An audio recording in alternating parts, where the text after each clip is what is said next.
Hello everybody, this is Toys R Us and welcome to another edition of What's Happening Wednesday. This is a weekly roundup show that I like to do on this channel, which gives me the perfect opportunity to do exactly that. Keep you guys updated with things that are found on the world of Transformers. So this could be off forums, off the direct website pages, or indeed social media. I'll let you know what's happening with this YouTube channel and of course my Instagram, which is Toys_R_Us. Same, I suppose, new procedure now. I'm going to split this into two parts. There's going to be this part aired now and the other one a few hours later. And that's just because there's so much going on. I've got some in-hand images of some legacy figures, we've got some third-party figures coming up, we've got loads, and we're going to start off with this guy here. This is my most anticipated figure from Wave 2. This is of course Legacy Wildrider, and again, you can probably see why I'm most excited for this guy. I think he looks stunning. That's not him at all. There he is in his alternate mode, and that's just beautiful. It's fantastic. There he is compared with the, of course, Legacy drag strip. Still yet to hold one of these in hand, but I've got some news about that in a second. Carrying on, there he is with Combiner Wars Wildrider. Now, for those of you who don't really know who that is, he did have a special edition release on Combiner Wars, but he wasn't allowed to be called Wildrider. He was actually called Breakneck. So he wasn't released mainstream or commercially. He was released as a special edition in some special stores. So he did have a Combiner Wars version, but this guy, the new one, just looks so much better. There he is, of course, going to be one of the legs for Menasor. There he is again in a brilliant action pose. Just got a few more action poses. The detail on this, I think, for a deluxe figure looks brilliant. I really do think that they've upped the ante a little bit. There he is compared with Dragstrip. And we've got here now, again, there's that Combiner Wars version of him. And then we've got a very clever image there. Obviously on the phone is, of course, the cartoon image of him. And as you can see, he's very cartoon accurate. Again, really impressed with that.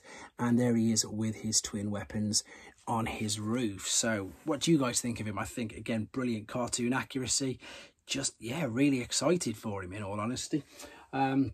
And I might as well tell you now, I mentioned about, obviously, what's going on with this channel. I've had confirmation that my Legacy Wave 1 has been dispatched with a few others I've had on pre-order for ages. So that's going to be some videos coming up very soon. I'll be able to see what the drag strip actually looks like. Right, moving on.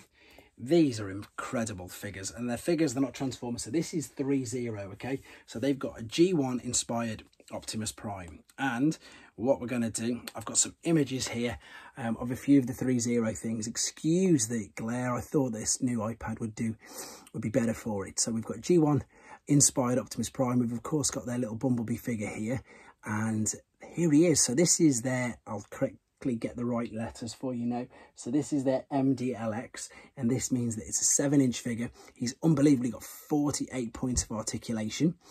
There he is compared with the larger, the premium ones. So the premium ones released by 3-0, about 15 inches. You've then got the mdlx, which are, sorry, the DLX line, which are about 12 inches. And then you've got this new guy there, Optimus Prime, and he's 7 inches. There he is compared, of course, with the Siege Optimus Prime, just to give you a full idea. And there again, he is, of course, compared with a G1 Optimus Prime. So he's very G1, colour accurate. Great, and again, figure. Whether I buy him personally, because obviously, as I say, he's just a figure, he's just not a Transformer. I just don't need any more Action Masters. And there he is, of course, with the little Bumblebee figure. They're so movie accurate, they're so detailed, and I suppose if you're just having them for display, it doesn't necessarily really matter if they transform or not. Just one more image of this guy, and that is, of course, the production image that they're using. The detail on him, again, just stunning. The statues, the things that people can get and that we can buy now is just crazy. Right, first part of the third party, we've got Dr. Wu's arcee. This is legend scale. This is going to be 10 centimeters, so quite small. There she is. What I really like about this is they seem to have sorted out the back kibble. That just looks like it's all folded up, all condensed. I mean, obviously she's going to have some form of a backpack, but that just looks really neat to me. We've got some lovely posing pictures of her. You can see just how articulate she is. You can see the elbow joints, the wrist joints, the knees, the ankles. She looks incredibly posable, very flexible, and of course very toon accurate. There's, again, brilliant poses. Look, full knee flexion, etc. Dr. Wu are just making some stunning figures. Alternate mode, it's hard to get a decent arcee alternate mode, but that. Again, looks impressive. You can see all the little lines inside, so you can see how much engineering's gone into this thing. Again, I'm really looking forward. Even though I went to that TFCon, I didn't see much of the Doctor Who stuff, so I'm waiting for the proper conventions to see these guys in hand. And there's another teaser here. So this was a teaser that was put on Mechanic Toys, I think it was on their Weibo, and it's looking like obviously they're going to do a Nightbird redeco, but rather than just do the full redeco, they're going to give you some extra accessories to go with it as well. So people like I know who collect Legends are pretty excited about this, so looks great, doesn't it? Let's be honest. Right, moving on, there's so many collaborations at the moment with Transformers, and this one looks really good. This is a Back to the 80s G-Shock collaboration. So, as you can see, it's Transformers. It's, of course, Casio, and it's just the great big watches, the G-Shock watch. We've got the Optimus Prime one there. We've got the Megatron. I'm just going to say this now because I'm maybe being pedantic, but it's saying back to the 80s. Megatron was never a tank in the 80s. I know they're probably not allowed to have him as a pistol, but they shouldn't advertise back to the 80s if they're going to put Megatron as a tank. Even in G2, which was obviously in the 90s, he became a tank, but not in the 80s. And again, I'm probably just being pedantic. And I've, of course, got a little bias to the original G1 Megatron. But there's Bumblebee. See, he's back to being Bumblebee. He's not Goldbug, and he's, of course, he's his normal VW Beetle, not the Camaro. But let's have a look at these. Look, they look really good in hand. I'm going to explain a bit more what that is in a second.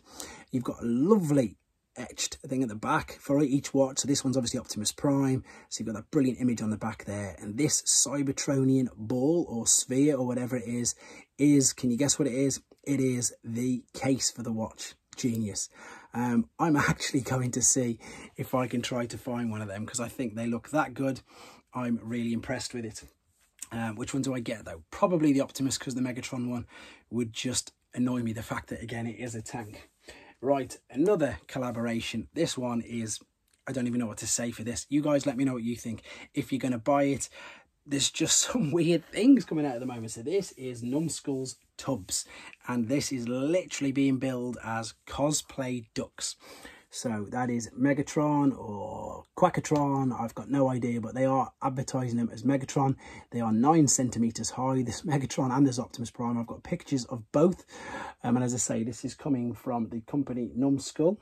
They've got tubbz, which are these, which are the duck versions of your two leaders. I don't know what to say about them, I really don't, but people are going to collect them, of course they are. There you go. You can get them in these tubs, and of course you can stack the tubs together. There's these two available. Optimus doesn't look as much of a duck as what Megatron does, but he looks all right. He looks cool. He's a little bit chibi style. You've got the Autobot emblem on there, and again there he is in his tubs. They're advertising them as being highly collectible figures. Again, it's up to you if you want to get them. Then there is the other sunglasses. These don't look too bad. These are the sunglasses being made by the same company, and they don't look too bad at all. You can order the cosplay ducks and the sunglasses from Numbskull's website directly if you wanted to. Right, moving on. Just one image there, funnily enough. There's one of the two together. Yeah, not really my thing. But people, again, on this channel, I like to show absolutely everything, kids stuff, everybody's things, whatever. This is next thing I'm about to show you has got people excited. This is Fans Hobbies MB18 Energy Commander, and of course this is their take on Energon Optimus Prime. This guy is, again, masterpiece scale. I would imagine being 11 inches, looking really good. So we had some grey prototypes, we've now got some colour images, and it's brilliant, isn't it? This looks very, very good. As I say, I know loads of people have been talking about this on the forums. People are excited for it. Loads of comments about it. I think because it's just taken quite a bit of time to come to fruition. So as I say, people are very excited about this. He looks fully posable. And as I say, nearly a foot tall. This is going to be a pretty big looking monster. Right. Okay, some other things. It was Transformers Tuesday earlier in the UK and everywhere around the world. And this is basically just saying that the pre-orders are now open for the figures that we've had. Some people have, unfortunately, in hand, but other people us normal people who get the figures, you can pre-order them now from Hasbro and loads of other things like Big Bad Toy Store, Entertainment Earth. So we were looking for, if you remember, we've got the Revenge of the Fallen Sideways, we've got Studio Series 86 Deluxe RC, we've got Dark of the Moon Bumblebee, we've got Age of Extinction Voyager Galvatron, and Bumblebee Movie Voyager Thundercracker. So they're all available to pre-order from every major outlet, and indeed Hasbro themselves.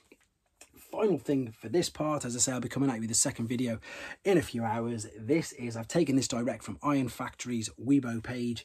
This is Shadow Wave, and this is their take on Soundblaster. Now, again, apologies for the reflections because he's all black. This guy looks brilliant. So, of course, with it being Iron Factory, it's legend scale. Detail is brilliant. Articulation is fantastic. Fully posable.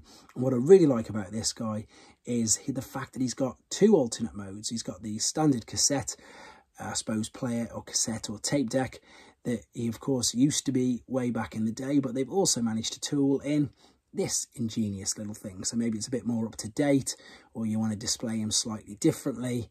You've got all that, and as I say, that just dropped on the Weibo page from Iron Factory themselves. So that's the first part of the update. The next one is coming, as I say, shortly. With regards to this channel, I've already let you know that Legacy Wave 1 has come in and it's been dispatched. So have the core class Bumblebee, so that's Shockwave and Ravage, and also a few of the Studio Series figures that I've had on pre-order as well. So there's quite a lot coming in. That's going to keep me more than busy for the next maybe 2 weeks, because I still want to get, in fact, I've started this guy. This guy's going to be put up later. He's done Runabout, is it? Yes, he's definitely Runabout. I keep getting them mixed up. Runabout is going to be ready for later. I'm going to try and get these done, and I really want to do a premiere with them so I can be in the chat when I'm doing the Dino King. So leave it with me, guys. I'm going to get that done as soon as I can. There's just so much. I've got a big box there. I'm way behind and everything. Hopefully, as I say, keep you guys updated with more stuff as well. If anything drops, I'll let you know straight away. Instagram, let me know what you want to see. If I've got 2 seconds, I'll take a picture of it and put it up for you. But there you go, guys. Thanks very much for watching. Take care. Thanks for watching. Like and comment. And don't forget to subscribe.